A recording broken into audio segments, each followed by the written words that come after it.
स्वागत है, welcome to the Vision Point CBSE forum. और मैं हूं आपके साथ आपकी chemistry mentor Kirti ma'am. I hope बच्चे आप सब बहुत ही बिंदास तरीके से एकदम झकास हो गए और बहुत ही अच्छे हो गए, साथ ही साथ बहुत ही हेल्दी और सेफ भी हो गए, राइट। तो बेसिकली बच्चों हम लोगों का जो डिस्कशन चल रहा था, we are discussing about the chapter 1 of class 11th और हमारा जो चैप्टर चल रहा है दैट इज चैप्टर नंबर 1 और नाम है चैप्टर का some basic concepts of chemistry. और आज जो हमारा लेक्चर है दैट इज लेक्चर नंबर 3। बच्चे इसका मतलब आपके पास ऑलरेडी 2 लेक्चर्स ऑलरेडी अपलोड हो चुके हैं, तो उनको अगर आपने गो थ्रू नहीं किया है तो उनको गो थ्रू कीजिएगा, सो दैट आपकी चीज़ें जो हैं केमिस्ट्री के कॉन्सेप्ट से वो और भी बिंदास तरीके से बहुत ही अच्छी हो जाए और आपको कोई डाउट और डिफरेंसेस मिले इसमें ना। तो आप क्या कर सकते हो, उन वीडियोज़ को भी गो थ्रू कर सकते हो। अगर आपने कर रखा है तो कोई दिक्कत बात नहीं है, आप हमारे साथ कंटिन्यू कीजिए। और आगे हम लोग आज जो डिस्कशन करने वाले हैं, यानी आज हमारा ऑब्जेक्टिव क्या रहने वाला है, क्या हम डिस्कस आउट करने वाले हैं, उसको समझते हैं। तो बेसिकली आज के ऑब्जेक्टिव में हम लोग लॉज ऑफ केमिस्ट्री यानी कि केमिकल कॉम्बिनेशन के बारे में डिस्कस करेंगे, ठीक है। यहाँ पे आपके 4-5 आपके इम्पॉर्टेंट लॉज हैं जो केमिस्ट्री को गवर्न करते हैं, तो इनको समझना काफ़ी इंपॉर्टेंट है। छोटे छोटे लॉज हैं बट येट वेरी इंपॉर्टेंट, तो उनको हम लोग 1 बाय 1 इस वीडियो में कवर करने वाले हैं, ठीक है। तो what they are called as the law of chemical combination. इससे पहले वाले वीडियो में हमने बेसिकली मोर ओवर बहुत इंपॉर्टेंट छोटे छोटे इंपॉर्टेंट टॉपिक्स को समझा था। The first one being the recap ले रहे हैं हम लोग थोड़ा सा कि फर्स्ट हमने क्या देखा था, हमने देखा था, बात की थी यहाँ पे साइंटिफिक नोटेशन की, राइट। साइंटिफिक नोटेशन को हम लोगों ने समझा था, ठीक है। साथ ही साथ दूसरा जो टॉपिक हम लोगों ने कवर किया था प्रीवियस वीडियो में that was more over the significant figure के बारे में हम लोगों ने डिस्कस किया था। और लास्टली हमने बात की थी यहाँ पे प्रेसिजन एंड एक्यूरेसी के बारे में, राइट। प्रेसिजन एंड एक्यूरेसी को हम लोगों ने देखा था, ठीक है। तो उनको भी आप क्या है, बहुत ही छोटे छोटे टॉपिक है पर बहुत ही इंपॉर्टेंट है, उनको जरूर गो थ्रू कीजिएगा। और फर्स्ट वीडियो में हम लोगों ने बेसिकली केमिस्ट्री के बारे में बहुत सारी इंपॉर्टेंट बात को जाना था, ठीक है। तो चलिए स्टार्ट करते हैं और बात करते हैं लॉज ऑफ केमिकल कॉम्बिनेशन या केमिकल रिएक्शन जिसे आप कहते हो। तो ये है क्या बेसिकली, ठीक है। तो देखिए लॉज ऑफ केमिकल कॉम्बिनेशन क्या है, the combination of element to form compounds is governed by the following 5 basic laws, ठीक है। तो you have 5 basic laws जिसके थ्रू आपके जो मैटर के एटम्स हैं आपस में क्या करते हैं, कंबाइन करते हैं to give out you as a product आपके पास आता है दैट इज कंपाउंड फॉर्मेशन के। तो आपके पास क्या है बेसिक आपके ये 5 लॉज हैं, इनको 5 केमिस्ट्री के बेसिक लॉज के भी नाम से आप जानते हो। तो इनको देख लेते हैं 1 by 1। The first one being the law of conservation of मास, ठीक है। यह लॉ ऑफ कंजर्वेशन ऑफ मास ये है पहला। दूसरा लॉ है that is law of definite proportion, ठीक है। डेफिनेट प्रोपोर्शन या डेफिनेट रेशियो के नाम से आप इसे जानते हो। तीसरा जो लॉ है that is law of multiple proportion, ठीक है, यानी मल्टीपल प्रोपोर्शन के बारे में हम जानेंगे। नेक्स्ट है fourth law that is Gay Lussac law of gaseous volume, ठीक है। मोर ओवर ये लॉ आपके एप्लीकेबल है किस पे, गैशियस स्टेट के बारे में गवर्न करती है। तो गे-लुसेक का ये इंपॉर्टेंट लॉ है regarding gaseous volume. And the fifth very important law है that is Avogadro law, right. Avogadro law very important law. Moreover आपके पास जब आप मोल कॉन्सेप्ट को हम लोग डील करेंगे तो काफ़ी इंपॉर्टेंट रहने वाला है। तो एवोगैड्रो लॉ काफ़ी इंपॉर्टेंट है, इसलिए इसको भी हम लोग ओवरऑल सारे लॉज आपके इंपॉर्टेंट है तो 1 by 1 इसको चेकआउट करते हैं। पर before landing on to that make sure कि आप अपने ब्रह्मास्त्र के साथ रहें, यानी कि अपनी कॉपी और पेन को लेके बैठे रखें सो दैट जो भी चीज़ें यहाँ से डिलीवर होती है उनको आप अच्छे से बाय हैंड तुरंत लिखते चले, नोट करते चले, राइट। चलिए स्टार्ट करते हैं with the first law of conservation of मास, ठीक है। तो ये हम लोग बहुत ही बेसिक स्टैंडर्ड से, यानी कि जब हम लोग 6th में साइंस को पढ़ते हैं ना तभी ये लॉ हमें मैटर में जब हम लोग पढ़ते हैं तो मैटर में हम लोग इसको ही सबसे पहले बेसिकली जो लॉ आप पढ़ते हो यही लॉ होता है that is the law of conservation of mass. Simple सा लॉ है, क्या कहता है, it states that the matter can neither be created nor destroyed. Matter को ना क्रिएट किया जा सकता है ना डिस्ट्रॉय किया जा सकता है। It can be only transformed from one form to another form, उसको एक फॉर्म से हम दूसरे फॉर्म में ले जाते हैं। कहीं पे भी इसका डिस्ट्रक्शन नहीं होता है मैटर का, ना आप इसको क्या है अपने से क्रिएट कर सकते हो, ठीक है। तो ये वेरी इंपॉर्टेंट लॉ था जिसको किसने दिया था? It was put forward bye Antonio Lavoisier, the father of chemistry, right. Antonio Lavoisier ने इसको दिया था in the year 1789 and here is the Superman, right, जिन्होंने इस लॉ को दिया था, दैट इज एंटोनियो लेवोजियर ने इसको दिया था। तो बेसिकली ये लॉ क्या है? सिंपल सा लॉ है। यहाँ पे ये कहा गया कि जो मास है आपका वो क्या होता है, कभी भी डिस्ट्रॉय नहीं होगा और कहीं पे भी वो क्या है, गायब नहीं हो जाएगा, बस इसका फॉर्म चेंज होगा या फिर आपको ट्रांसफॉर्मेशन देखने को यहाँ पे मिलता है। तो फॉर एग्जांपल हमने यहाँ पे जो एग्जांपल लिया है वो बहुत ही सिंपल एग्जांपल है, पर इसको स्टेट करने से पहले हम बहुत ही बेसिक एग्जांपल ले लेते हैं जिसमें सिंपली आपको चीज़ें बहुत ही आसानी से दिख जाएगी, ठीक है। वो क्या है, सिंपल सा अगर हम एग्जाम्पल लेते हैं तो कार्बन डाइऑक्साइड के फॉर्मेशन की अगर हम बात करते हैं तो देखिए कार्बन डाइऑक्साइड क्या है, कार्बन और ऑक्सीजन, यानी कह सकते हो कि कार्बन का क्या हो, कंबशन हो, कार्बन को बर्न करते हो तो जो गैस आपकी निकलती है या प्रोडक्ट जब ये कंबाइन होते हैं तो क्या बनता है, CO2 बनता है, ठीक है। तो इसमें देखिए आपको क्या देखने को मिलता है कि यहाँ पे जो इस साइड है इसको हम कहते हैं रिएक्टेंट, वेरी वेल आपको पता है इसको हम क्या कहते हैं, रिएक्टेंट कहते हैं। The one which is on the right side इसको हम क्या कहते हैं, प्रोडक्ट, यानी रिएक्टेंट आपस में रिएक्ट करते हैं to form out and give out you as a product, ठीक है। तो यहाँ पे देखिए बेसिकली आपको देखने को क्या मिलता है, कार्बन है, ऑक्सीजन। कार्बन की अगर हम मास की बात करें तो आपको पता है इसका एटॉमिक वेट क्या है, तो वो है आपका 12 ग्राम, ठीक है। और ऑक्सीजन की अगर हम बात करते हैं तो एक ऑक्सीजन जो होता है वो 16 होता है, तो 2 × 16 करेंगे तो अपन के लोगों के पास कितना आ जाएगा, 32 ग्राम आ जाएगा, ठीक है, 32 आ गया। तो ऑन टोटल अगर आप इसे देख रहे हो, ऐड कर रहे हो तो ये आपके पास कितना आ रहा है, तो ये आ रहा है आपके पास 44 ग्राम, ठीक है। तो रिएक्टेंट साइड में आपने क्या देखा कि अगर आपने 12 ग्राम क्या है कार्बन लिया है, 32 ग्राम लिया है, तो टोटल आपके पास कितना वेट है, तो आप लोग बताओगे 44 ग्राम था, ठीक है। अब देखिए प्रोडक्ट साइड में वैसे क्लियरली दिख रहा है कि यहाँ पे भी एक कार्बन है, दो, यहाँ पे भी एक कार्बन है, यहाँ 2 ऑक्सीजन है, यहाँ पे भी 2 है, तो मास तो सेम आएगा ही, ठीक है, कोई नई बात तो है नहीं, पर हम लोग करके देख लेते हैं, ठीक है। तो यहाँ पे देखिए कार्बन क्या हो जाएगा, 12 हो जाएगा, प्लस अपन लोग 2 × क्या कर देंगे, 16 कर देंगे, ठीक है। एक का क्या होता है 16 होता है, तो 2 का मल्टीप्लाई करेंगे, तो आप इसको जोड़ोगे तो तोड़ोगे, जोड़ोगे कितना आएगा, 44 ग्राम ही आएगा, ठीक है। तो आपने देखा क्या कि यहाँ पे भी इस केस में भी क्या है, मास आपका क्या है, सेम है, यानी रिएक्टेंट और प्रोडक्ट साइड में आपको क्या दिख रहा है, मास की वैल्यू क्या दिख रही है, सेम मिल रही है, यानी मास आपका क्या है यहाँ पे कंजर्व्ड है, ठीक है। ये तो बहुत ही सिंपल एग्जाम्पल है जो हमने यहाँ पे डिस्कस किया, ठीक है, ये क्लियर हुआ। तो ये आपका सिंपल सा है। अब हम लोग एक और एग्जांपल जो आपके यहाँ पे लिस्टेड है उसको देखते हैं, तो इसमें क्या आपको देखने को मिलता है, तो इसको देखते हैं, राइट। तो देखिए ठीक है, इस वाले एग्जाम्पल में अगर आप देख रहे हो तो आपको क्या देखने को मिलता है, तो यहाँ पे देखिए आपके पास मीथेन है, मीथेन का आप क्या कर रहे हो, कंबशन कर रहे हो, उसको बर्न कर रहे हो। तो कोई भी आपका कार्बन कंटेनिंग कंपाउंड यानी हाइड्रोकार्बन की आप बात करते हो, क्योंकि हाइड्रोजन और कार्बन से बना है तो नाम क्या आ जाएगा, हाइड्रोकार्बन। इसको जब आप बर्न करते हो तो आपके पास 2 चीज़ निकल रही है, क्या है, एक तो कार्बन डाइऑक्साइड और दूसरा क्या निकल रहा है, वाटर वेपर, राइट।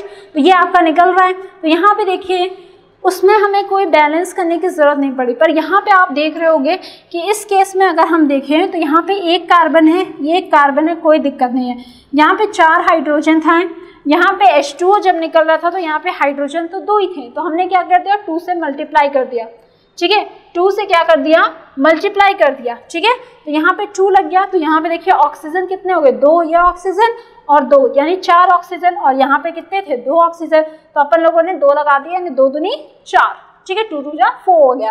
तो बेसिकली आपने क्या देखा, यहाँ पे हमने बैलेंसिंग की, ठीक है। तो बैलेंसिंग हम लोग क्यों करते हैं, तो बैलेंसिंग जो है वो इसीलिए किया जाता है in accordance with the law of conservation of मास, ठीक है। लॉ ऑफ कंजर्वेशन ऑफ मास को ओबे करने के लिए, उसको सेटिस्फाई करने के लिए हमको यहाँ पे बैलेंसिंग की ज़रूरत पड़ती है, क्योंकि according to the law of conservation of mass, mass जो होता है वो कहीं गायब नहीं होता है, डिस्ट्रॉय नहीं होता है, वो वहीं पे रहेगा, यानी कि आपका मास कंजर्व्ड रहना चाहिए। तो दोनों साइड आपके क्या है, नंबर ऑफ एटम्स क्या रहने चाहिए, सेम होना चाहिए। And this is the main reason कि हम क्यों यहाँ पे बैलेंसिंग करते हैं। ठीक है, ये क्लियर हुआ। तो अभी जब आप इसका मास निकालोगे तो जो भी एक्स वैल्यू यहाँ पे आएगी, ठीक है, क्योंकि देखिए एक कार्बन है, इधर भी एक कार्बन है, अभी भी मैंने आपको एटम सबको जोड़ के दिखाया। तो बेसिकली अगर आप इसको जोड़ के भी जो भी वैल्यू लाओगे वो एक्स आएगा, और यहाँ से जब जोड़ोगे तब आपके पास वाई वैल्यू आएगा, क्योंकि law of conservation of mass obey हो रहा है। तो यहाँ पे एक्स की वैल्यू हमेशा क्या आएगी, वाई के बराबर आएगी। ठीक है, तो this is the simple law set by Antonio Lavoisier, that is law of conservation of what, mass. और ये था आपका पहला लॉ। ठीक है, क्लियर हुआ। अब मूव करते हैं सेकेंड लॉ पे। तो सेकेंड लॉ क्या है, इसको देख लेते हैं। तो सेकेंड लॉ है that is law of definite proportion. ठीक है, क्या है, लॉ ऑफ डेफिनेट प्रोपोर्शन। तो ये क्या है, आपका सेकेंड लॉ है। बेसिकली इस लॉ में हमने क्या देखा है, तो ये लॉ जो है बेसिकली आपकी क्या कहती है, उसको चेकआउट करने से पहले जो ये लॉ है, ये पिक्चर आपको दिख रहा होगा, ये किसकी है, जोसेफ प्रॉस्ट की है। ठीक है, तो अगेन ये भी वेरी नोटेबल साइंटिस्ट है जिनका बहुत ही एसेंशियली इंपॉर्टेंट वर्क था in the field of chemistry and the science, and now we are knowing them, right. तो ये ऐसा ही काम करना चाहिए जिससे आपको लोग पहचाने। उसके लिए क्या करना होगा, कड़ी मेहनत करनी पड़ेगी। थोड़ी सी मेहनत करेंगे तो आप भी कुछ अच्छा और बेहतर अपने लाइफ में जरूर अचीव करेंगे। ठीक है, तो देखिए ये लॉ क्या था, तो बेसिकली इसमें क्या था, this law was given bye a French chemist known as Joseph Proust. He stated what he stated. He stated that a given compound के बारे में बताया, a given compound always contain exactly the same proportion of the element by weight. ठीक है, तो definite proportion नाम से ही आपको क्या पता है, कहते हैं ना लॉ को ना नाम से समझो, क्या है, डेफिनेट प्रोपोर्शन, यानी कि इसकी प्रोपोर्शनैलिटी जो रहेगी, रेशियो जो रहेगी वो क्या रहेगी, सेम रहेगी, चाहे वो कोई भी जगह पे पाया क्यों ना जाए। यानी कि अगर हमारे पास कोई कंपाउंड है तो उसके अंदर exactly same proportion of the element by wait उसमें प्रेजेंट रहेगा। ठीक है, तो सिंपल से एग्जांपल उठाते हैं, पानी को देखा है, पानी का ही एग्जांपल है। तो आपको पता है पानी कैसे बनता है, पानी कैसे बनता है, दो एलिमेंट्स के कॉम्बिनेशन से। वो दो एलिमेंट कौन कौन से हैं, hydrogen and oxygen combine to give out you as water. ठीक है, तब जाके आपका क्या है, वाटर का फॉर्मेशन होता है। ठीक है, तो आप क्या देख रहे हो इसमें, डेफिनेट प्रोपोर्शन में आपको बेसिकली ये देखने को मिलेगा कि जब आपका यहाँ पे हाइड्रोजन और ऑक्सीजन आपस में कंबाइन हो रहा है to give you out as a water, तो इसमें आपको ये दिख रहा है कि इसकी जो प्रोपोर्शनैलिटी है बाय वेट, जैसे कि अगर हम वाटर की बात करते हैं दैट इज H2O, तो इसमें हाइड्रोजन बाय वेट कितना है, 2 हो गया, एक का क्या होगा 1 ग्राम, 2 है तो 2 ग्राम हो जाएगा, और ऑक्सीजन कितना है 16 है। ठीक है, तो इसको जब आप कैंसिल आउट करोगे तो ये कैंसिल हो जाएगा आसानी से, और वैल्यू जो आएगी वो आएगी 1, और ये आ जाएगा 8। ठीक है, 1 और ये क्या आ जाएगा बच्चे, ये आ जाएगा 8। ठीक है, तो ये क्या आ गया 1/8। तो अगर हम बात करते हैं ऑक्सीजन और हाइड्रोजन की, ठीक है, हाइड्रोजन और ऑक्सीजन की अगर हम बात करते हैं तो अगर वो 1:8 रेशियो में होंगे तो वो कंपाउंड जो वो फॉर्म करेंगे that will be a water. ठीक है, और ये वाटर आप कहीं से भी उठा के देखोगे, ठीक है, चाहे आप किसी लेक से उठा रहे हो या आपके घर का वाटर है, यानी आपके हाउस का ही वाटर है, तो उन सब में आपको जो परसेंट आपको रेशियो बाय वेट जो देखने को मिलेगा हाइड्रोजन और ऑक्सीजन का, that will be 1:8। Is it clear? Clear है बच्चों? ठीक है, तो याद रखिएगा 1:8 में अगर हाइड्रोजन ऑक्सीजन कंबाइन कर रहा है तो वो क्या कर रहा है, वाटर कंपाउंड का फॉर्मेशन कर रहा है। अगर यहीं पे कुछ और हो जाता, जैसे कि अपन लोग एग्जांपल लेते हैं हाइड्रोजन परऑक्साइड का H2O2 हो जाता, तब क्या होता, तो यहाँ पे देखिए जब हाइड्रोजन यहाँ पे देखोगे तो 2:2 आपके पास यहाँ पे क्या आ जाएगा 32 हो जाएगा। ठीक है, कितने हो जाएंगे 32 हो जाएंगे, तो ये क्या हो जाएगा 1:16। तो यहाँ पे आपने देखा कि जब हमने दूसरा कंपाउंड उठाया, ठीक है, तो इसमें जो रेशियो है वो क्या है, चेंज हो गया। या फिर हम इस चीज़ को इस तरीके से कह सकते हैं कि आपके पास अगर डिफरेंट कंपाउंड होगा तो उसमें जो रेशियो होगी वो क्या होगी, अलग होगी। और हम ये कह रहे हैं कि यहाँ पे अगर हम वाटर एक पर्टिकुलर कंपाउंड की बात करते हैं तो उसमें exactly same proportion of element by weight होंगे irrespective of the place from where we have taken them. ठीक है, तो परऑक्साइड चाहे कहीं का भी लोगे उसमें आपको रेशियो हाइड्रोजन और ऑक्सीजन का कितना मिलेगा 1:16, और वाटर की अगर बात करें तो वो आपको हमेशा क्या मिलेगा 1:8, यानी कि वाटर। ठीक है, क्लियर हुआ? ये है लॉ ऑफ डेफिनेट प्रोपोर्शन। ठीक है, given by who, given bye Joseph Proust. Right. अब मूव करते हैं तीसरे लॉ पे, एंड तीसरा लॉ क्या है, लॉ ऑफ मल्टीपल प्रोपोर्शन, ठीक है। तो अभी जो हमने देखा था, हमने ये देखा कि एलिमेंट क्या होते हैं, आपस में कंबाइन करके क्या है, फिक्स्ड रेशियो में जब पार्टिसिपेट करते हैं तो फॉर्म अ मॉलिक्यूल, तो वो बेसिकली क्या कहलाते हैं, ऐसे मॉलिक्यूल्स को हम कंपाउंड के नाम से जानते हैं, क्योंकि उनकी रेशियो क्या होती है, एक डेफिनेट होती है, डेफिनेट प्रोपोर्शन में वो क्या होते हैं, आपस में कंबाइन होते हैं, ठीक है। सिमिलरली अब आपके पास क्या है, लॉ ऑफ मल्टीपल प्रोपोर्शन, ठीक है। तो it was propose by Dalton, ठीक है। आपको पता है ना डाल्टन कौन है, राइट। तो डाल्टन क्या थे, डाल्टन आपके एक साइंटिस्ट है जिन्होंने सबसे पहले अपनी एटॉमिक थ्योरी प्रपोज की थी, जो दुनिया को इन्होंने बताया था और बहुत ही अच्छी बात कही थी, ठीक है। तो उसको भी आप चेकआउट कर सकते हैं। तो यहाँ पे क्या है, डाल्टन ने क्या कहा था, तो यहाँ पे देख लिया, according to this law, basically अगर हम इस लॉ की बात करते हैं तो उसमें वर्ड आ रहा है, देखिए मल्टीपल प्रोपोर्शन। अभी आपने डेफिनेट प्रोपोर्शन समझा, अब आपको समझना है मल्टीपल, यानी कि हो सकता है कि आपका दो एलिमेंट जो है वो किसी रेशियो में पार्टिसिपेट करके एक पर्टिकुलर कंपाउंड कर रहा है, तो वो उसी के साथ, उसी एलिमेंट के साथ फिर से अलग रेशियो में कंपाउंड करके एक दूसरा कंपाउंड बना सकता है, ठीक है। तो क्या है ये लॉ, तो according to this law, if two element, अगर दो एलिमेंट आपस में कंबाइन होते हैं to form more than one compound, the mass of one element that combines with a fixed mass of the other element are in the ratio of the small whole number, ठीक है। तो ये भी क्या है, indirectly आपका क्या है, आपने अभी ही समझ रखा है, बट यहाँ पे ये जो लाइन है काफ़ी इंपॉर्टेंट है, जो क्या स्टेट कर रही है कि अगर आपके दो एलिमेंट यानी कि x और y हैं, ठीक है, ये एलिमेंट क्या कर रहे हैं, आपस में कंबाइन कर रहे हैं, ठीक है, आपस में कंबाइन कर रहे हैं और कुछ पर्टिकुलर रेशियो में क्या करके ये कंपाउंड का फॉर्म कर रहे हैं, ठीक है। तो यहाँ पे ये जो कंपाउंड फॉर्म कर रहे हैं, तो क्या लिखा हुआ है, इसको देखिए, two elements can combine to form more than one compound, the mass of one element that combines with a fix mass, जिसमें से एक का मास अपन लोग क्या करेंगे, फिक्स कर देंगे, ठीक है, या फिर फिक्स रहेगा, तो आपको क्या दिखने का, of the fixed of the other element are in the ratio of the small whole number. तो जब यहाँ से ये और एक और जो आपका दूसरा कंपाउंड बनेगा, जिसमें इसका रेशियो आपने इसका फिक्स रख रखा है, और ये कंपाउंड 1 है तो ये कंपाउंड 2 है, तो इनके जब आप इनका क्या करोगे, प्रोपोर्शन लोगे, तो इनके बीच का जो रेशियो होगा वो सिंपल होल नंबर में आएगा, यानी कि फ्रैक्शनल वैल्यू नहीं आएगी, ठीक है। क्या वैल्यू नहीं आएगी, फ्रैक्शनल वैल्यू नहीं आएगी, आपकी क्या आएगी, सिंपल होल नंबर रेशियो आएगी, 1:2 आएगा, 1:3 आएगा, या 2:3 आएगा, इस तरीके के आपके नंबर आएंगे।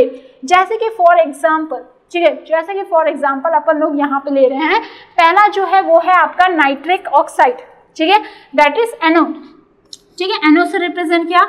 दूसरा अपन लोगों ने एग्जाम्पल लिया है, दैट इज NO2, यानी कि नाइट्रोजन डाइऑक्साइड, ठीक है। तो यहाँ पे देखिए, बेसिकली आपके पास जो दो एलिमेंट अपन लोग ने लिया है वो क्या है, एक तो आपका नाइट्रोजन हो गया और दूसरा हो गया क्या, ऑक्सीजन एटम, ठीक है, एक नाइट्रोजन एक ऑक्सीजन, यानी कि दो एलिमेंट हो गए डिफरेंट। अब ये क्या कर रहे हैं, आपस में कंबाइन होकर दो कंपाउंड अलग अलग बना रहे हैं, एक देखिए बन रहा है नाइट्रिक ऑक्साइड, दूसरा बन रहा है नाइट्रोजन डाइऑक्साइड, ठीक है। तो इसमें देखिए वही दो एलिमेंट अलग अलग कंपाउंड बना रहे हैं, और क्या है, एक एलिमेंट का आपका क्या है, रेशियो यहाँ पे क्या है, वेट जो है वो आपने क्या रखा है, फिक्स रखा है, ठीक है। फिक्स मास यहाँ पे किसका है, वो है नाइट्रोजन का। तो यहाँ पे नाइट्रोजन का जो मास है वो क्या है, फिक्स है। तो इस केस में जब आप इसका निकालोगे रेशियो, यानी नाइट्रोजन और ऑक्सीजन का रेशियो निकालोगे, तो देखिए क्या, नाइट्रोजन कितना होता है, 14 होता है, ठीक है।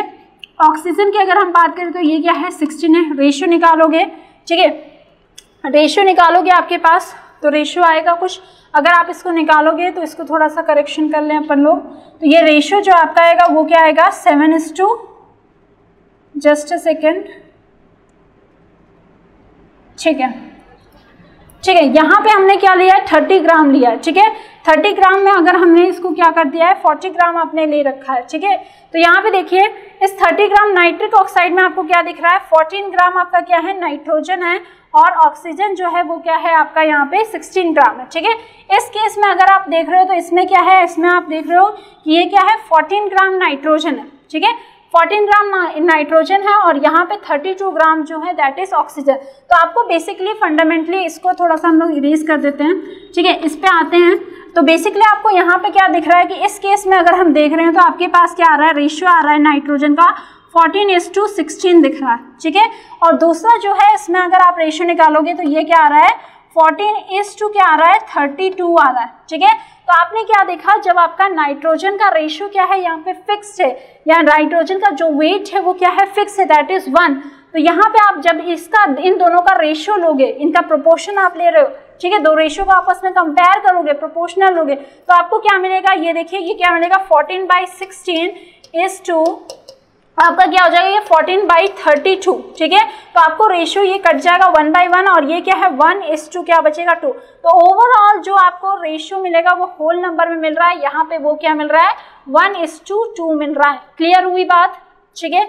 क्या देखने को मिल रहा है, जब आपने इन दोनों पर्टिकुलर रेशियो को कंपेयर किया तो आपके पास क्या है, नेक्स्ट जो रेशियो आपको मिल रहा है वो क्या होगा, सिंपल होल नंबर में आपको ये रेशियो मिलने वाला है। तो this is known as the law of multiple proportion and given by who, given by Dalton, ठीक है। तो ये था आपका थर्ड लॉ, ठीक है, थर्ड लॉ। अब हम बात करने वाले हैं क्या, फोर्थ लॉ, जो कि बेस्ड है आपके गैसियस वॉल्यूम को पे ऊपर बेस्ड है, that is fourth law, it is known as the Gay Lussac law of gaseous volume, ठीक है। तो गे-लुसाक जो थे, नाम से ही है क्या है पता लगना है कि इन्होंने इसको डिराइव किया था, तो दिस वाज द मैन जिन्होंने इसको क्या किया था, बताया था ये लॉ। तो ये लॉ सिंपल सा लॉ था जो गैस पे अवॉइड होता है, क्या कहता है, this law was given by Gay Lussac in 1808, ठीक है, 1808 क्या हो जाएगा, ठीक है, क्या हो जाएगा 1808 में, ठीक है। इमेजिन कर सकते हो कितने साल पहले इसको दिया गया था।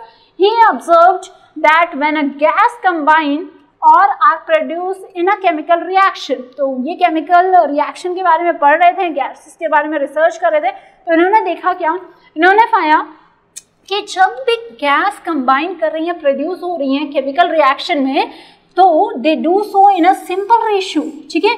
तो वो उनका अगर हम रेशियो देखें तो वो बहुत ही क्या होती है, सिंपल होल नंबर रेशियो में आपको देखने को मिलती है। By volume provided all the gases are at a same temperature and pressure, ठीक है। कंडीशन क्या है अपन के पास, कंडीशन ये है कि कंडीशन होना चाहिए एप्लीकेबल, वो ये कि सेम प्रेशर हो और सेम टेम्परेचर। जो हम गैस की स्टडी कर रहे हैं, जिन दो गैसेस के बारे में, तीन गैसेस के बारे में हम स्टडी करेंगे, पढ़ेंगे, उसके हमको देखना होगा कि वो सेम प्रेशर पे और सेम टेम्परेचर पे कर रहे हैं, ठीक है। यानी अगर ये ऑल्टर हो गया तो बिहेवियर चेंज हो जाएगा, ठीक है। तो प्रेशर और टेम्परेचर सेम है, तो हमने जब स्टडी किया तो ये देखा इन्होंने आपके यहाँ पे गे-लुसाक ने ये देखा कि वो क्या है, वो सिंपल रेशियो में कर रहे हैं। यानी कि अगर हम सिंपल रेशियो यहाँ पे बात कर रहे हैं तो सिंपल सी चीज़ आपको अपन लोगों को समझनी है, simple ratio in which context, तो हम यहाँ पे बात कर रहे हैं in the context of whole number, ठीक है। सिंपल रेशियो बोले तो यहाँ पे क्या है, होल नंबर के टर्म्स में वो कंबाइन हो रहे हैं। जैसे कि फॉर एग्जांपल यहाँ पे क्या है, दो वॉल्यूम हाइड्रोजन, ठीक है, कंबाइन कर रहा है एक वॉल्यूम ऑक्सीजन के साथ, ठीक है। 10 मत पढ़ना, ये क्या है ऑक्सीजन, इसको हम लोग स्क्वायर ब्रैकेट यूज करते हैं, ठीक है, राइट। तो ये क्या है, दो वॉल्यूम, या फिर इसको थोड़ा सा अच्छा सा लिखते हैं, इसको ऐसे करते हैं, ठीक है। ये तो सिंपल सा आपका इक्वेशन आपको पता है, हाइड्रोजन रिएक्ट करेगा किसके साथ, ऑक्सीजन के साथ, क्या बनाएगा, वही पानी जिसके लिए हम तड़पते हैं। यानी बहुत ही इंपॉर्टेंट चीज़, अमृत, पृथ्वी का अमृत जो है वो क्या है आपका, वो है, तो वो क्या है, वाटर, ठीक है। तो आपको देखना है, क्योंकि अभी आपने लॉ ऑफ कंजर्वेशन ऑफ मास पढ़ ही रखा है, तो आपको पता है कि बैलेंस तो करना पड़ेगा। तो ये क्या हो जाएगा, यहाँ पे अपन लोग 2 लगाएंगे, यहाँ पे हम 1 हैं, और यहाँ पे क्या लगाएंगे 2। तो आपको बेसिकली देखा कि आपने ये देखा कि यहाँ पे 2 वॉल्यूम हाइड्रोजन, 2 बाल्टी में आपने हाइड्रोजन लाया और उसके साथ 1 बाल्टी में आपके पास ऑक्सीजन था। जब दोनों को मिलाया तो आपके पास क्या देखने को मिला, आपको 2 बाल्टी पानी मिला, ठीक है। अब बहुत लोगों का दिमाग हो रहा है मैम 3 बाल्टी मिलना चाहिए, ठीक है, पर ऐसा होता नहीं है, ठीक है, ऐसा होता नहीं है। यानी कि केमिकल रिएक्शन जो इतनी आसानी से दिखती हैं वो ऐसी होती नहीं है। तो आप सोचोगे कि हाइड्रोजन को लिया पकड़ के और ऑक्सीजन को लिया पानी बना लें, तो इट इज़ नॉट पॉसिबल, ठीक है, बनेगा नहीं, चलेगा, क्योंकि इसको क्या है, बहुत ज़्यादा कंडीशन भी चाहिए, टेम्परेचर भी चाहिए, तो ऐसे तो बनेगा नहीं। तो ये इतनी आपको जो समझनी है इस कॉन्टेक्स्ट में वो ये है बच्चों कि अगर आप इसका वो निकालो, रेशियो निकालो, तो आपको क्या दिख रहा है, हाइड्रोजन का 2, इसका क्या दिख रहा है 1, इसका क्या दिख रहा है 2। तो ये क्या हो गए, सिंपल होल नंबर रेशियो में ये क्या हो रहे हैं, आपस में आपको देखने को मिल रहा है वॉल्यूम के रिस्पेक्ट में, ठीक है। तो ये था सिंपल सा law, that is known as Gay Lussac law, ठीक है। क्लियर हुई बात, पक्की। चलो आगे निकलते हैं और बात करते हैं 5th लॉ पे, दैट इज एवोगैड्रो लॉ, ठीक है। 5th लॉ जो आपके पास है दैट इज एवोगैड्रो लॉ, ठीक है। तो एवोगैड्रो लॉ क्या है, तो ये बहुत ही नोटेबली वेरी इंपॉर्टेंट लॉ है, ठीक है, दैट इज एवोगैड्रो लॉ, ठीक है। तो इनको बहुत ही अच्छे से पहचान जाइए क्योंकि ये बहुत ही इंपॉर्टेंट पर्सन है, ठीक है, very important person known as Avogadro, right. तो इन्हीं के नाम पे आपके पास सुपर नंबर है दैट इज एवोगैड्रो नंबर, जिसको हम लोग रिप्रेजेंट करते हैं Na, और बहुत ही इंपॉर्टेंट नंबर है। और इस नंबर की वैल्यू क्या है ये भी हम लोग यहाँ पर लिख लेते हैं, दैट इज 6.022 इंटू 10 की पावर 23। ये नंबर हैं जो इनके नाम पे फेमस है, ठीक है, एवोगैड्रो नंबर, राइट। इसका क्या वैल्यू है 6.2022 इंटू 10 की पावर 23, वेरी इंपॉर्टेंट और बहुत बड़ा क्वांटिटी, ठीक है। साइंटिफिक नोटेशन अगेन लिखना चाहो तो बड़ा सा लिख सकते हो और देखना कितना बड़ा नंबर है, राइट। तो क्या था, इन 1811 Avogadro propose that equal volume of gases, ठीक है। तो इन्होंने देखा, गेलुसक ने तो बता रखा था, इन्होंने आगे क्या फुट फॉरवर्ड किया कि propose that equal volume of gases at same temperature and pressure should contain equal number of molecules, ठीक है।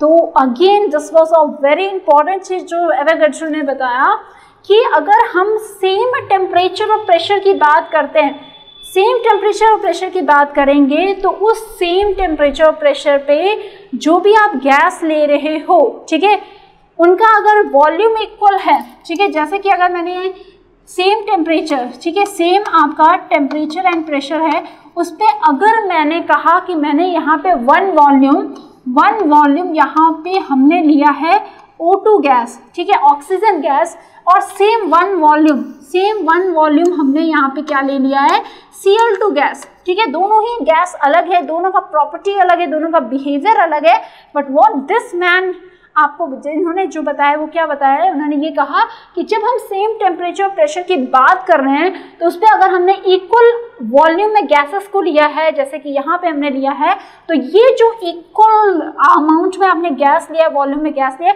इसके अंदर जो पाए जाने वाले, याद रखिएगा, जो पाए जाने वाले नंबर ऑफ पार्टिकल्स हैं, ठीक है, उसके अंदर क्या होगा, इक्वल नंबर ऑफ आपके मॉलिक्यूल्स होंगे। यानी इस ऑक्सीजन में भी अगर X मॉलिक्यूल है तो इसमें भी क्या होगा, क्लोरीन में भी क्या होगा, X मॉलिक्यूल होगा। And this law is known as the Avogadro law, ठीक है। तो क्या समझा आपने, इक्वल वॉल्यूम जो होगा वो कंटेन करेगा इक्वल नंबर ऑफ पार्टिकल्स या कह सकते हैं मॉलिक्यूल, जिसको हमने रिप्रेजेंट किया है N से, ठीक है।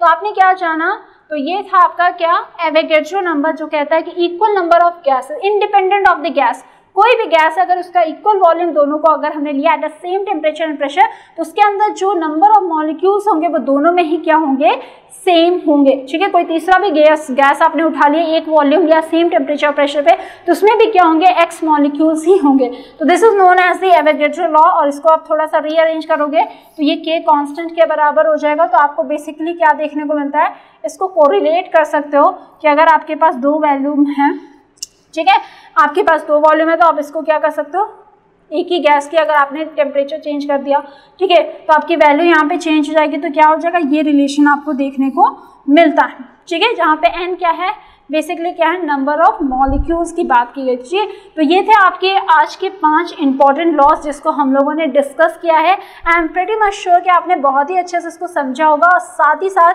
नोट्स जरूर बनाए होंगे, सो दैट आपके लिए काफ़ी ये हेल्पफुल है। बट इंस्पाइट अगर आपके पास कोई क्वेरीज है तो आप हमें इस पर्टिकुलर नंबर पे कॉल कर सकते हैं, अपने क्वेरीज डाउट्स को पूछ सकते हैं। साथ ही साथ हमारे इस पर्टिकुलर वेबसाइट को भी आप विजिट कर सकते हैं, जिसके थ्रू जो भी लेटेस्ट अपडेट है वो आपको मिल जाएगा और कोई भी लेटेस्ट अपडेट आप मिस आउट नहीं करेंगे। तो आज के लिए इतना, बाय बाय, मिलते हैं नेक्स्ट लेक्चर में।